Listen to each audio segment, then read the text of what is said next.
பல்லாயிரம் கிலோமீட்டர் தூரத்தை சில மணி நேரங்களில் கடக்கும் திறன் விமானங்களுக்கு மட்டுமே இருக்கிறது. இருப்பினும் 18 மணி நேரம் தொடர்ந்து விமானத்தில் பயணிப்பது மிகவும் கடினமானதாக இருந்தாலும் அது ஒரு புதிய அனுபவமாகத்தான் இருக்கும்.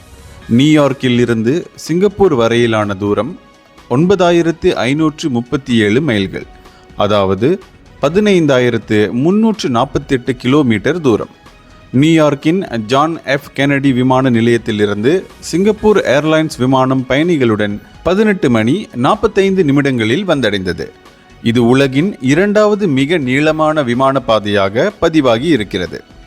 உலகின் 3வது பெரிய விமான பாதை டோஹா முதல் ஆக்லாந்து வரை ஆகும். கட்டார் ஏர்பஸ் தோஹாவிலிருந்து 17 மணி நேரம் 35 நிமிட பயணத்திற்கு பிறகு ஆக்லாந்தை அடைந்தது. பெர்த் முதல் லண்டன் வரையிலான விமான பாதை உலகின் 2 எதிர்முனைகளை இணைக்கிறது. லண்டனில் இருந்து ஆஸ்திரேலியாவின் பெர்த் வரை கட்டார் ஏர்லைன்ஸ் விமானம் இயக்கப்படுகிறது.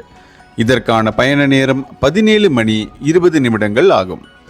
மெல்போர்னிலிருந்து டல்லாஸ் வரையிலான பயணம் 8992 மைல்கள், அதாவது 14,471 கிலோமீட்டர் தூரத்தை உள்ளடக்கியது. இது உலகின் 5வது மிக நீண்ட விமான பாதையாகும். இதற்கு 17 மணி 20 நிமிடங்கள் ஆகும். ஆக்லாந்து விமான நிலையத்தில் இருந்து புறப்பட்ட போயிங் விமானம் நியூயார்க்கில் உள்ள ஜான் எஃப் கென்னடி விமான நிலையத்தில் தரையிறங்கியது. அதாவது 8828 மைல்களை கடந்தது. இது உலகின் 6வது மிக நீளமான விமான பாதையாகும்.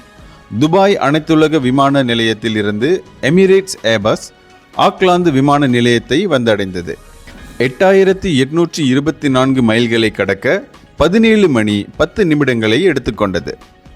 இந்தியர்களின் இதய குரல் மக்களோசை.